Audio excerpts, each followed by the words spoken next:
Shalom, theater lovers, and welcome back to Center Stage. I thought today that we would pull back the curtain on a production that isn't just changing the script. It's literally changing the entire conversation. Today we're going to talk about a transparent musical. Now, we all remember the Pfeffermans. For 5 seasons on Amazon Prime, they were the family that redefined complicated. But taking that raw Los Angeles dysfunction and setting it to music, well, that is a very bold transition.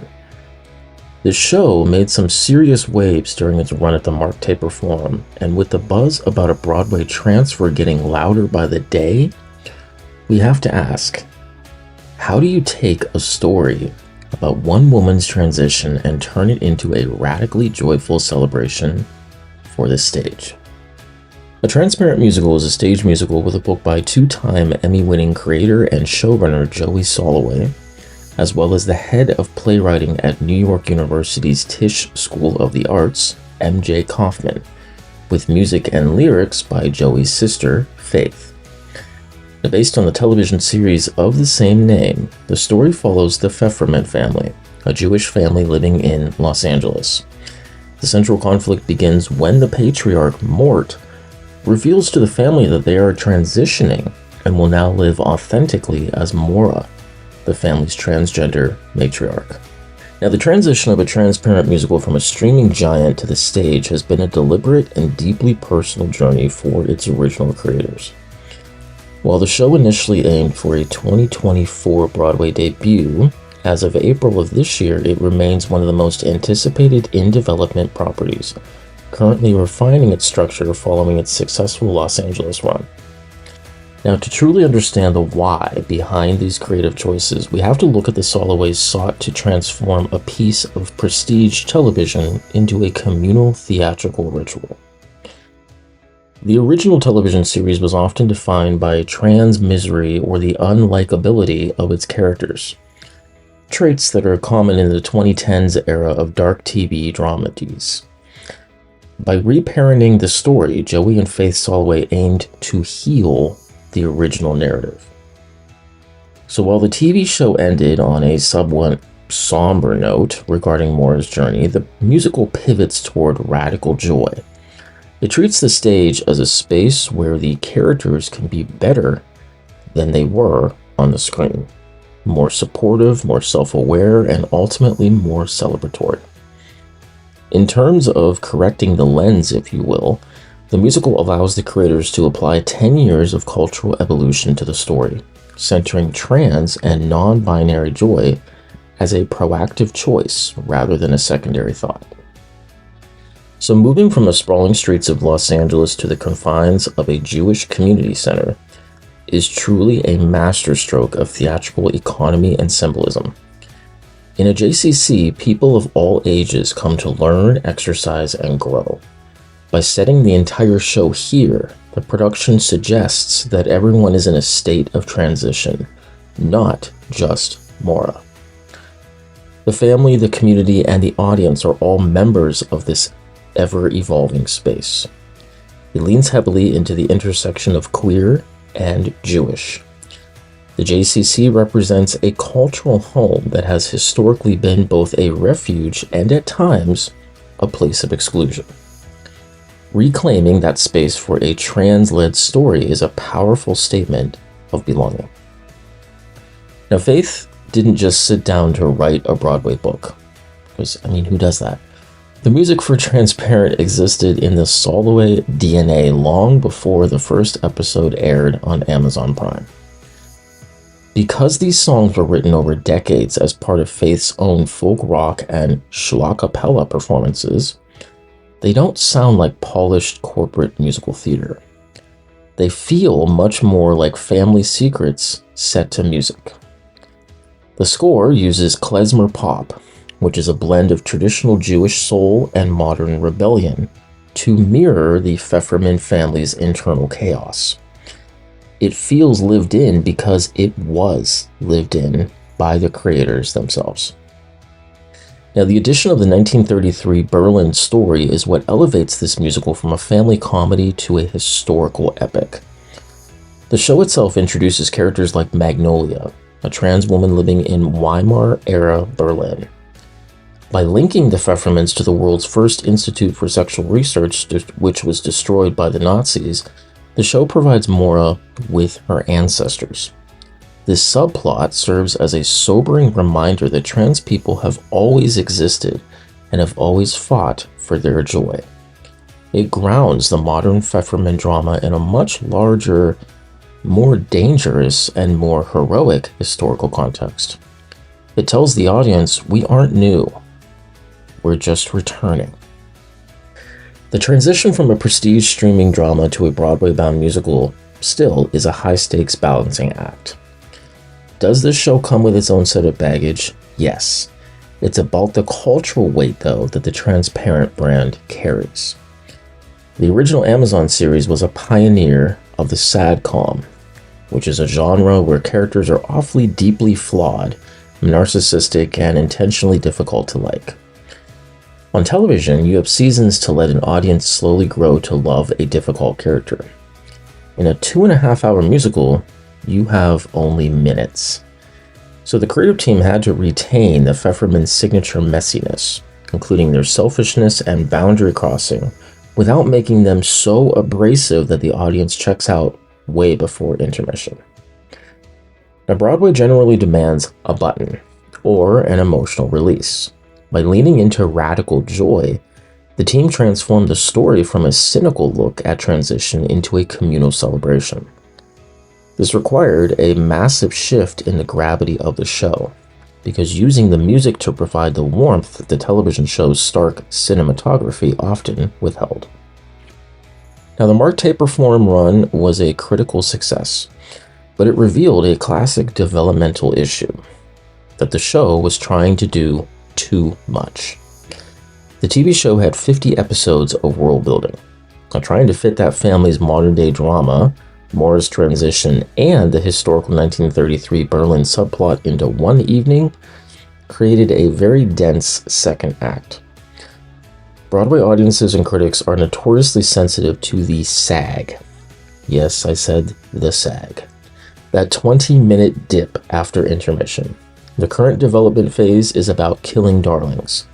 This means cutting songs or subplots that are beautiful but don't just drive the central arc of Maura and her children forward. A rigorous Broadway schedule requires a lean machine that keeps the energy high until the final curtain call. Now, the most significant departure from the TV series and its most vital fix was the casting of the lead role. The TV show faced significant criticism for casting a cisgender man in a trans role. By casting Dia Curley as a trans woman, a real trans woman, the production immediately gained a level of artistic authority that the screen version lacked. When a trans woman plays Maura, the gaze of the show literally changes, because it's no longer a story about a man becoming a woman, it's a story about a woman finally being able to be seen.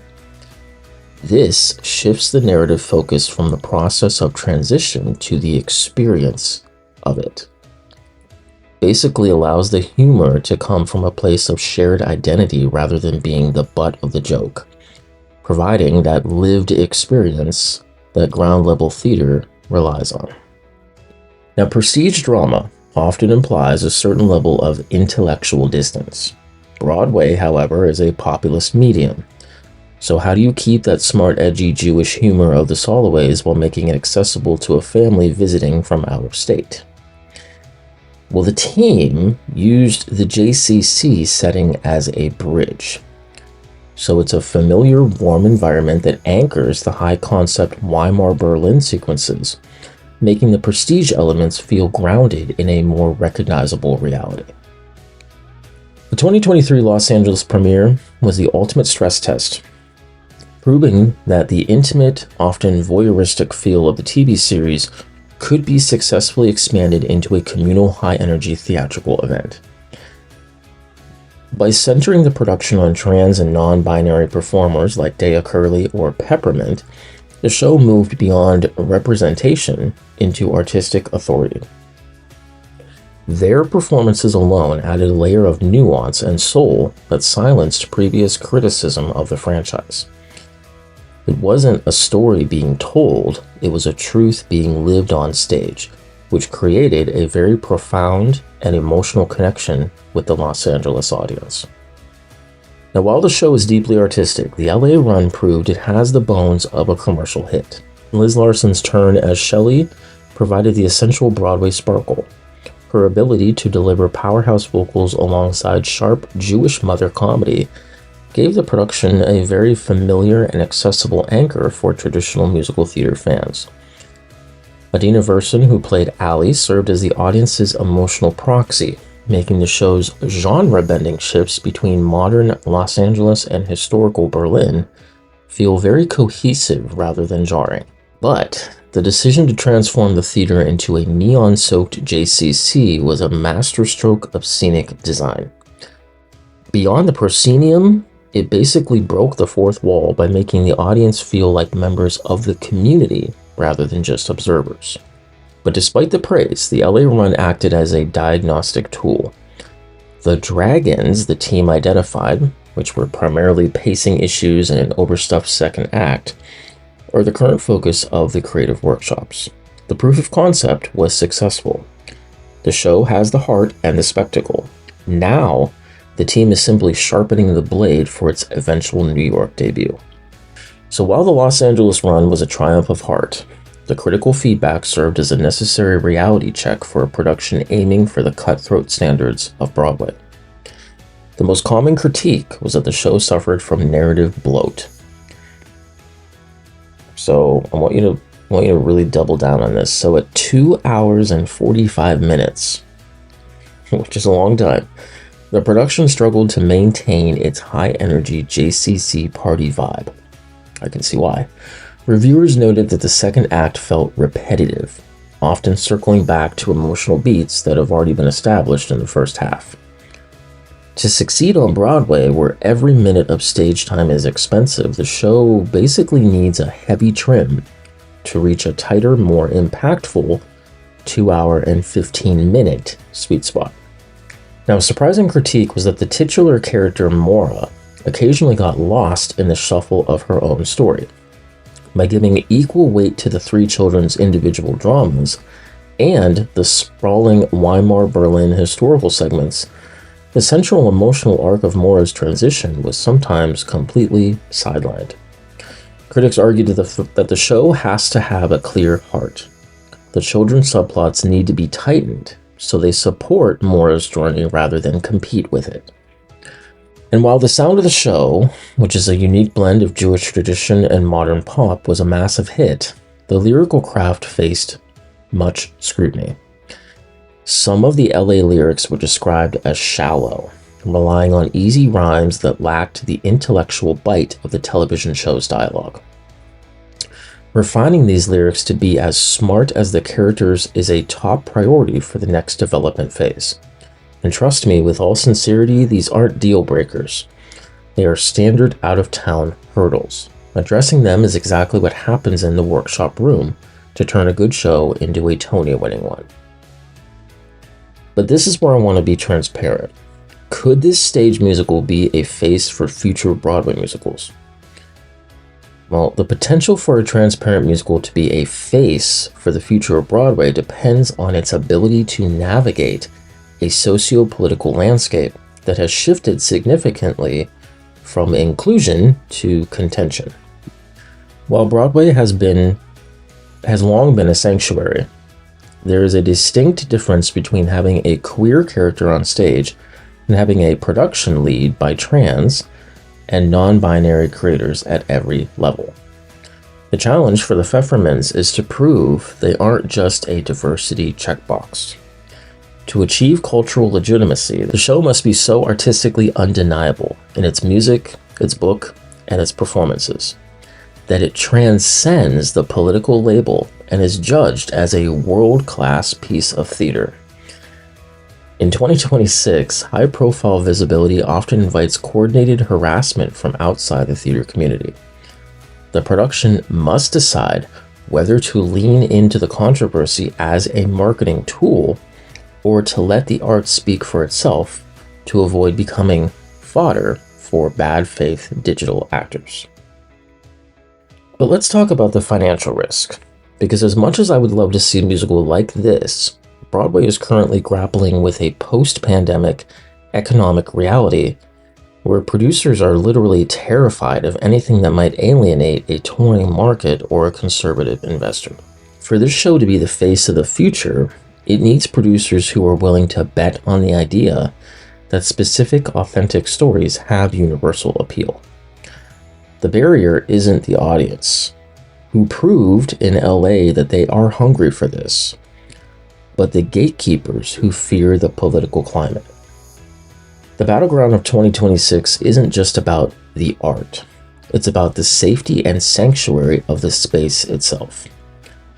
Following the harassment faced by performers like Dylan Mulvaney, Broadway houses are having to implement new protocols for digital and physical security. For a transparent musical to lead the way, it must model how a production can protect its trans and non-binary talent while also maintaining an open, joyful connection with the public.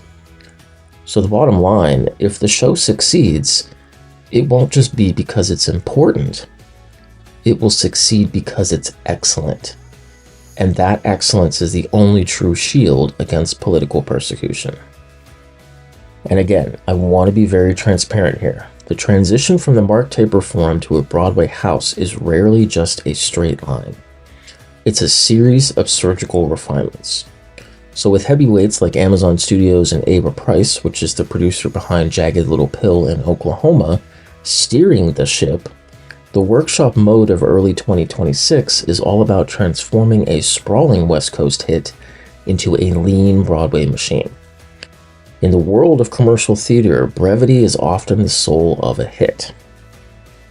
Well, Chris, what do you mean by this? Well, cutting 15 to 30 minutes from the LA runtime isn't just about the clock, it's about tension. So by tightening the transitions and potentially merging minor subplots, the producers are aiming for a 2.5-hour experience or even a punchy 2-hour one-act style that keeps the audience leaned in rather than constantly checking their programs.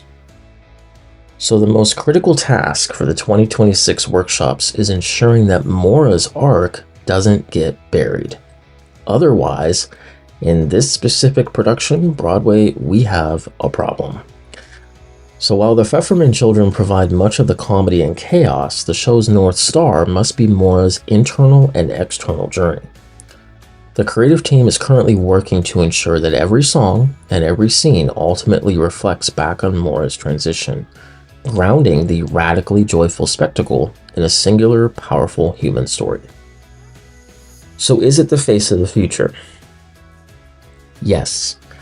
A transparent musical represents a shift from stories about trans people for cis audiences to stories by trans people for everyone. If it successfully makes the jump to Broadway, it will likely serve as the blueprint for how to handle sensitive, identity-driven IP. By centering joy, honoring history, and refusing to sanitize the characters to make them more palatable. I can tell you it's rare to see a show that carries this much emotional weight while still managing to feel like a neighborhood party. Whether you're a diehard fan of the original series, or you're just here for the evolution of queer history on stage, a transparent musical is proving that the future of Broadway looks a lot more like a chosen family. But I want to hear from you, the listener. Do you think the Pfeffermans are ready for the bright lights of New York? Or does the show still have growing to do in the workshops? Drop your thoughts in the comments below, and if you enjoyed this, make sure to hit that like button, subscribe to my channel, and ring that notification bell so you never miss an opening night breakdown. A huge thank you to our supporters for helping us keep the lights on here at the studio. And stay tuned for our next episode, where we'll be pivoting, literally, into a show that is currently touring the UK and playing off-Broadway at the Theater Center. Any guesses? This television series turned musical literally crammed 236 episodes into 2 hours of uncensored musical mayhem. I don't know about Monica and Joey, but I am very excited. Until next time, guys, stay authentic, keep supporting new work, go see a show and support your community theater, and trust me, they will truly thank you for that. And I will see you here at the next stage door. Take care, guys.